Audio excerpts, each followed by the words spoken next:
Alright, come back from dinner to check pressure, and look at that, she's holding. So we know the fuel injectors are holding back pressure, so running them at 100 pounds of pressure probably wasn't the smartest thing, but we also didn't drive very long on it, just enough to move it from where it was parked into the shop. Other than that, we're ready to install the tank. Yeah, we have no leaks, and other than that, make sure you do these kind of tests, because, you know, yeah, it's not a bad job to pull it back down, but why do it twice, right? Alright, underneath we go. Alright, it took me a little bit to get this thing set up. I did it off camera because I don't know if it's good entertainment value trying to wrestle this tank back into place. But what I do is I just start lifting it up. I did do this by myself just because I know most of you are like me. You're going to be working by yourself without a lift. But yeah, a few pieces of wood, get it up, get it on the jack, get your straps ready. So when you do get this in place, then you can get your straps rolling. And other than that, we're about ready to send this thing up. I had to get creative because I ran out of scrap wood. But, you know, other than that, it's not a bad job to do.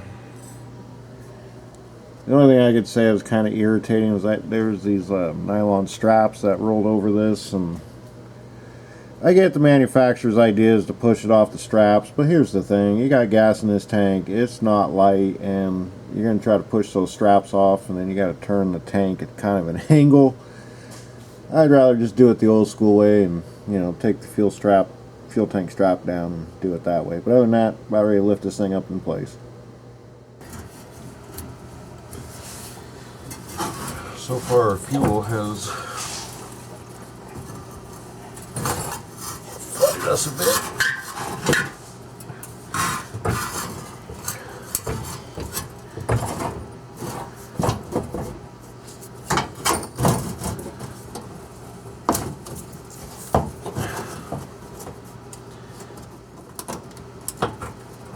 For some reason I'm a little off somewhere.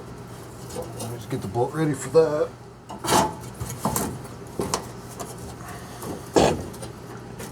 This whole truck is rusting. Yep. Technically, I consider Durangos to be trucks because they are when they're taken care of. They're just over. They're cut off trucks. That's all they are. They're like a Blazer, cut off Chevy. The back's gonna have to figure out. You don't have a strap. No. That's why it's not working. Need help there, bud? If I could at least get one strap started, it'd be okay. You can't even get it to bend up. Didn't even need to hold it there or something.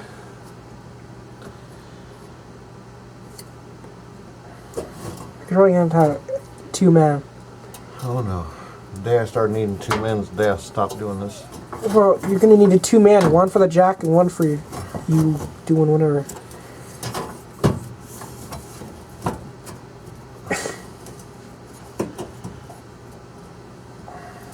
I gotta figure out what's going on with the back. Oh! Well, there's that.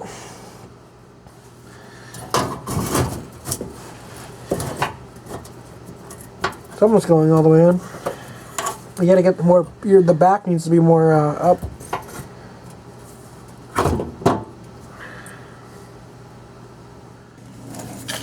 This one in the back is probably gonna be a bit more interesting to do.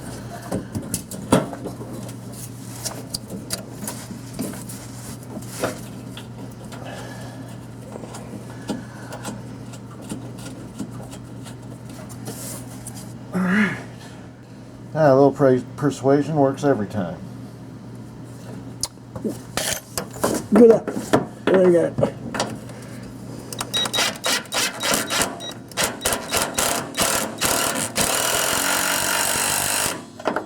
Alright, a little bit here, a little bit in the front.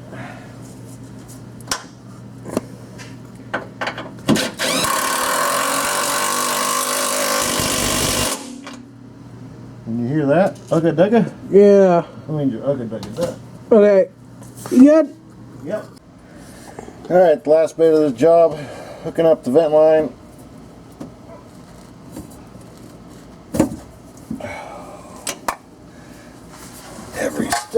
There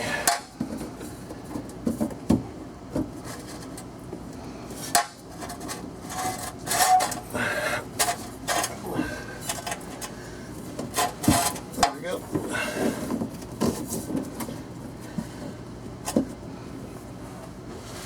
This is one of those things you want to put it back exactly how you found it if you don't want it to leak. No, I want this to leak. Yeah, as expensive as gas is, a drip will cost you $5.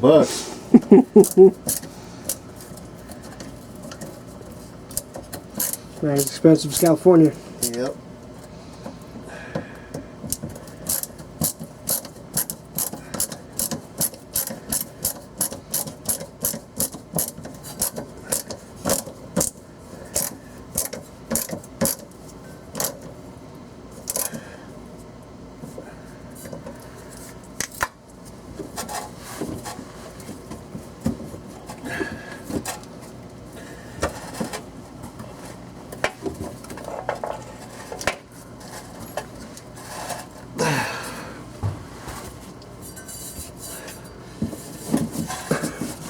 There we go. Magical popping sounds.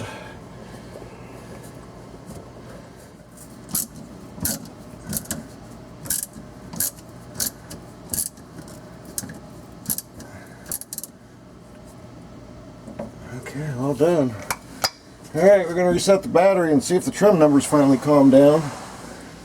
So one thing with these Dodges, after you do corrective work, normally most cars that I work on, you can actually see the correction happen pretty quick, but on these Dodges, for whatever reason, they don't. And sometimes you got to force a relearn, and that's what we're going to do with this. So undo the battery for like 10-15 minutes, and then go back in, hook it back up, and see if your trim numbers change. The funny thing to me is you got like -19 on long term, and then you got +14 on short term. That should equal 0, or at least if I do my math right, -5. But it don't. Not in Mathlandia in the old Dodge. Alright, let's get up, let's get things set up, and then let's sign off. Alright, at this point we've reset the fuel trims. So right now you see we don't have anything. It's atmospheric pressure. Let's see. O2 sensors, 1-0 flat, there's no memory there, so they're both responding at 1 volt.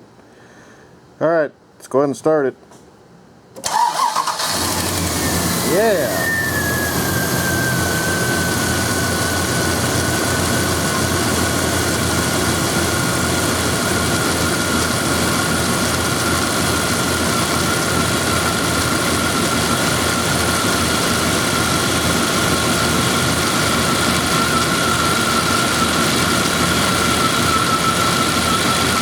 I'll tell you a story about these 360s. They run a little rough. As soon as the computer starts getting live O2, you'll see here as soon as these switch, then it'll get a rough idle for a minute.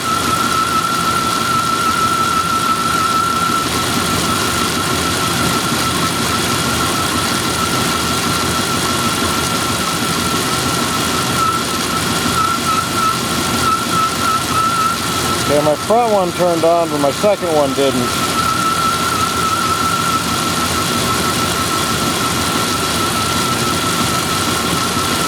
So we got a weak heater here. Let's see.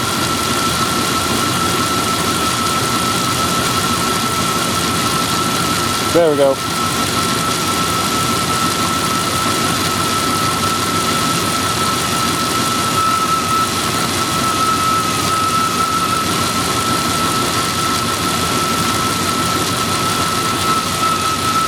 Okay, computer has not made any corrections yet.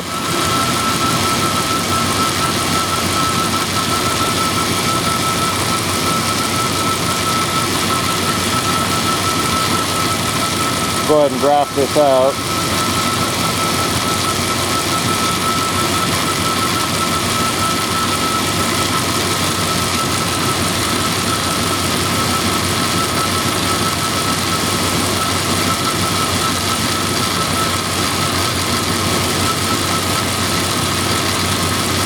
Now you see how that was 14.6 before? Now it's at 0.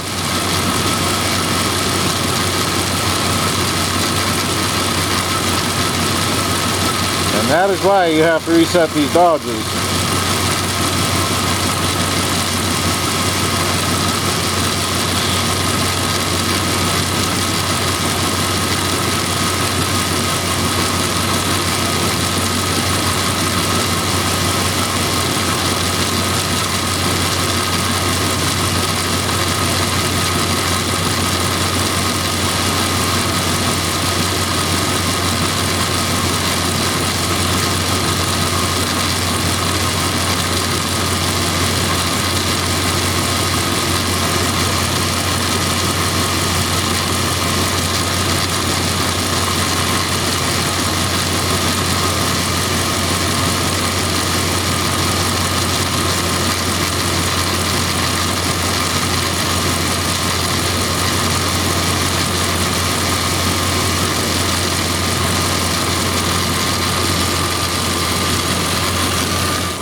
Alright, let's see if she knocks down on fuel pressure when we rev it.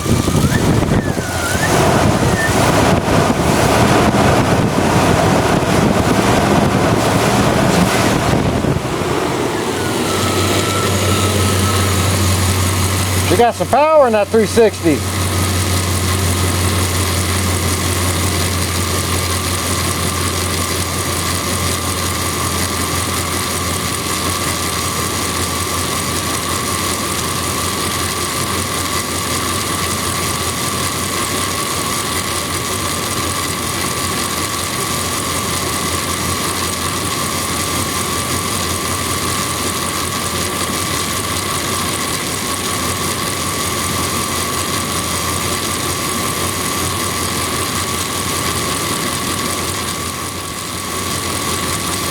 Might need some plugs. -6.3 means it's having to pull a little bit of fuel back because it's running rich.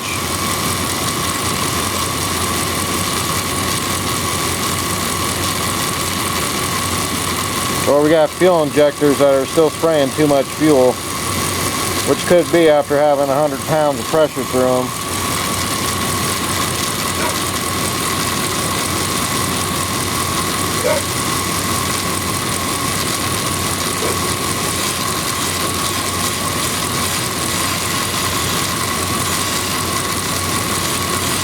This code reader scanner tool I have isn't the most accurate on the planet.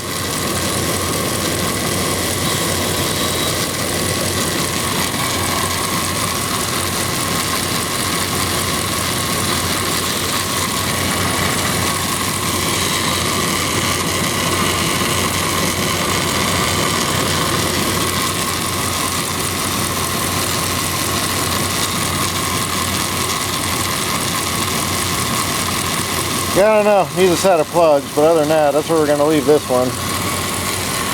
She's running happy again. Probably just needs a good old-fashioned quick tune-up. I don't know, check the air filter, sometimes I can do it.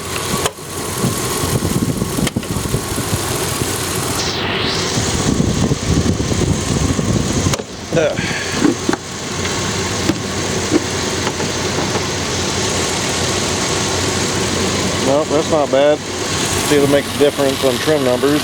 Nope. Start seeing that, you need to throw some plugs in. We're not burning all the fuel efficiently.